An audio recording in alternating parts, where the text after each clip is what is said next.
Hey, what's going on? My name is Andy Monroe and welcome back to my YouTube channel. In this video, I'm gonna be talking all things food and beverage. The good, the bad, the ugly, pros, cons, and pretty much every single thing I wish I had known before throwing my first live event with food and beverage. If you have any specific questions about live events, make sure you drop them down below and I'll make a video on them. All right, with that being said, let's get into it. First, I wanna talk about the benefits of food and beverage at live events. The first benefit that I'll talk about is it curates an environment for networking for your attendees. One of the biggest things I've learned about live events is that most of the value is actually found in the networking that attendees do at these live events. Yes, the sessions are amazing. They learn a lot from the speakers and they learn a lot from the content that you're giving them. However, when they're actually talking to people who are working on the same thing that they're doing, they're meeting partners, they're pitching their business, they're actually sitting down with people and working on their business with others. That's where the value is made. One of the biggest pieces of feedback that we get at pretty much every single event is people want more time to network and talk to the other attendees. So a great way to do that is to provide meals for them so that they can eat and network with all the attendees that are at the event. People love to chat over a meal, and if you can provide that for them at the event, they're gonna have a lot of high quality conversation, and the value that they're gonna be getting at the event is gonna continue past the sessions into the meals, which is gonna leave your attendees with an amazing experience. Up next is providing food and beverage at your event maintains the flow of the event. If you keep everything on site, even the meals, people never really leave the venue. They never leave the bubble of energy that you've created at your event, meaning that flow is never broken. However, if they have to go off-site to go to restaurants, or they even have to go to the restaurants on the resort that are still outside of the convention space, they're leaving that environment that you've created with your event, and it's gonna cause a little bit of friction when they return. Now, this isn't the end of the world. In fact, most of my events, I have not provided food and beverage for every single meal. There's at least a few meals where they have to go off-site and go find food at a restaurant and then come back. But you're definitely gonna experience some low energy when people come back to the session. So if you don't want that flow to be broken, I highly recommend providing food and beverage for your attendees. However, if you aren't doing that, I recommend having that first session when everybody comes back be a really high energy. Have a speaker on stage that's gonna be very engaging, and even have your MC hype everybody up before the session starts. In the past, our MC has had everybody stand up and shake hands with the people next to them and chat with them. He's even had people come up on stage and make them dance and play really loud music just to get the energy high in the room again. Whatever you end up doing, make sure you do something to get people re-engaged in your event. Providing food and beverage for your attendees at your live event will ensure that they're happy and fed. Now, most resorts and venues will not have enough on-site restaurants to provide food for all your attendees. This will leave them having to stand in really long lines, spending a ton of money on DoorDash, or taking an Uber off-site to go find food at another restaurant. And like I'll say many times in this video, this is not the end of the world. Typically, attendees expect food and beverage to be a nightmare at events. However, you're definitely gonna hear some complaints about it. That being said, if you provide food and beverage for your attendees, you're leaving no room for complaints. Everybody's gonna be super pleased that they have a meal waiting for them at the end of each session. When someone's attending an event, they really don't wanna think about anything. So the more solutions you can provide for somebody at an event, the happier they're gonna be. And if you provide food and beverage for them, it gives them less decisions to make, less things to stress about, less things to worry about, which ultimately leads to less friction. And friction is the one way to kill an event. Now, if you aren't providing food and beverage for your attendees, there's other ways to eliminate this friction. However, providing food and beverage for your attendees is one way to ensure that your event flows smoothly throughout its entire duration.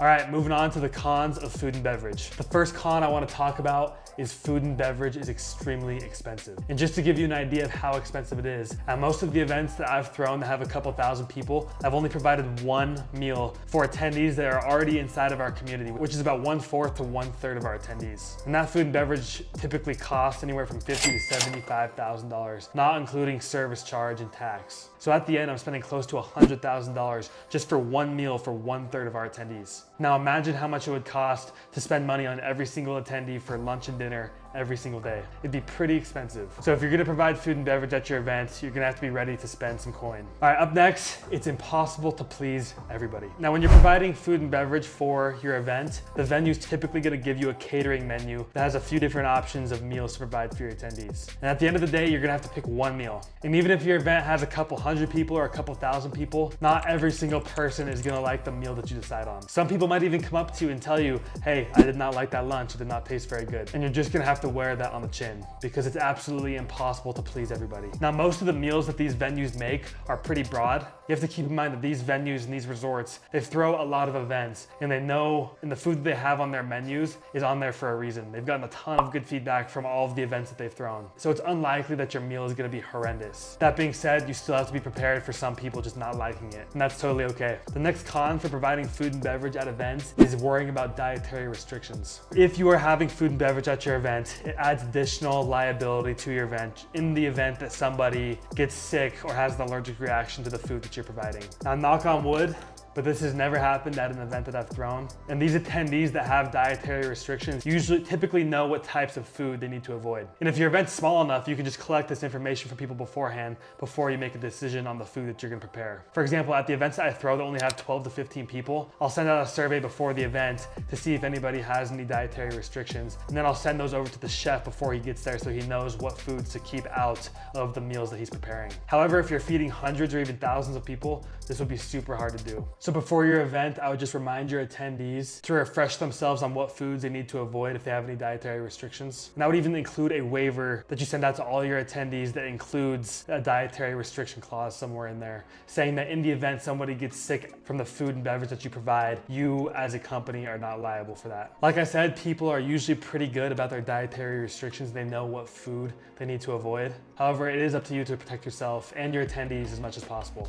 So make sure you're communicating with them and also putting checks and balances in place to protect yourself. The final con I'll talk about is you must create a process for all of your attendees to be fed, which can be pretty chaotic. Now, this depends on the size of your event, but if you have thousands of people trying to eat at once, it can be pretty hard to maintain. A good way around this is just to provide everything buffet style. Have a continuous flow of people going on different sides of the room, getting their food, and then going and inviting a table. Another possibility is a grab and go type station. I've seen this a lot of events that I've attended. They'll just have a ton of pre-made lunches ready to go and people can just walk by a table, grab it, and go sit somewhere else. Whatever you end up doing, you want to avoid a process that will cause a massive line and a massive buildup of people. This will just cause people to get frustrated and ruin the experience of the lunch that you're providing. Whatever system you decide on, just make sure it's extremely efficient for feeding a lot of people and getting a lot of people their food really fast. Because the reason you're providing this food and beverage is to enhance the client experience. But if they have a terrible time receiving their food and it takes them 30 to 45 minutes just to get their food, that's gonna defeat the whole purpose. All right, up next, I wanna talk about the timeline of food and beverage. Typically, most resorts and convention centers will want you to commit to a food and beverage minimum when you're signing the contract. This has been the case for every single contract I've signed, and I've never talked to a venue that has not wanted me to commit to food and beverage before signing the contract. Now, this isn't a bad thing. It's actually kind of nice to know what food and beverage you need to plan to provide. However, when you're signing this contract, you need to make sure that you 100% can provide that food and beverage. Because if you don't meet your food and beverage minimum, you're gonna have to pay the difference. For example, if you commit to $50,000 in food and beverage and you only provide $25,000 worth of food and beverage, you're gonna have to pay $25,000 straight to the venue, which is gonna be a waste of money because that money could have gone to more food and beverage. So just make sure you know what you're getting yourself into when committing to food and beverage. One other pro tip that I had to learn the hard way is that taxes and service charge is not included in your food and beverage minimum. So when you commit to $50,000 in food and beverage, that means $50,000 of food and beverage has to be provided at your event. And then the service charges and taxes are thrown on top of that. So in reality, you'll be spending $60,000 to $70,000 total. Now, the service charge and tax varies from venue to venue and state to state. So make sure you're reading the fine print of your contract to know exactly how much money you're gonna be spending. One thing to remember is you can always increase your food and beverage, but you can never decrease it.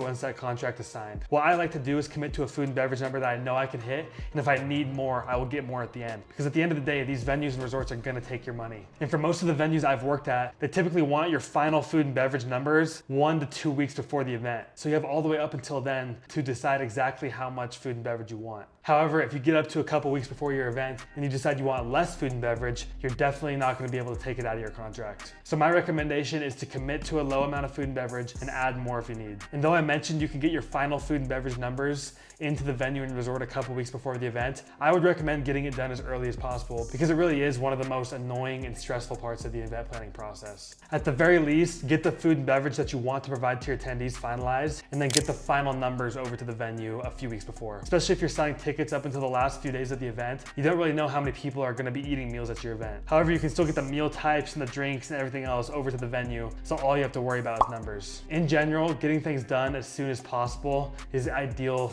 in event planning because of how stressful things get in the weeks leading up to the event. The last topic I'm going to talk about in today's video about food and beverage is negotiating food and beverage. When you're going into negotiations with a venue, make sure you know what your food and beverage is going to look like beforehand. Because if you don't, they're going to start asking you a bunch of questions and overestimate the amount of food and beverage you're going to need. These venues are going to try and get their money, and one way to do that is to get you to overcommit the food and beverage. If you go into a negotiation and you tell them exactly what your food and beverage is going to look like, that gives them no room to overestimate. And it also shows them that you're not a beginner and you know what you're talking about. The first time I went into a contract negotiation and they asked me about food and beverage, I didn't even really know what food and beverage was. So I let them educate me on what food and beverage was, which made me feel more inclined to spend more because I felt like they were giving me all the answers. However, if you do your research beforehand and you come prepared to talk to them about it, it really takes the power out of their hands. And this isn't to screw them over, it's just to create a situation that's a win-win for both parties. It's also important for you to understand how food and beverage works. Resorts and convention centers typically profit 20 to 30%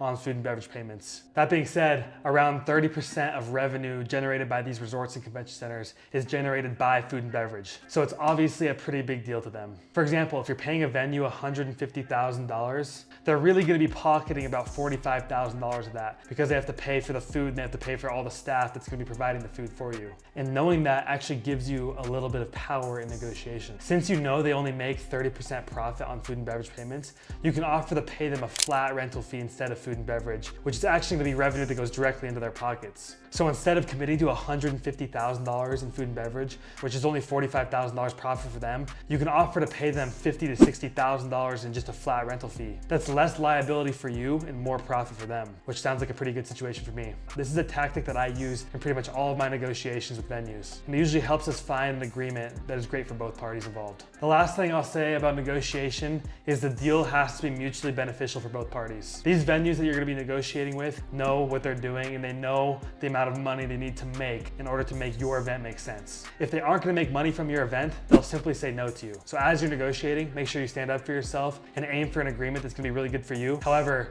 that agreement also needs to be mutually beneficial for the venue that you're negotiating with, or else the agreement will not go through. And speaking from my experiences, this is definitely something that you can achieve. All right, that's all I got for today's video on food and beverage. I'll definitely be making more videos in the future on food and beverage because it's so important in the event space. So make sure you keep an eye out for those. Additionally, make sure you drop a comment down below. I would love to hear some feedback and even some ideas on videos that I can make.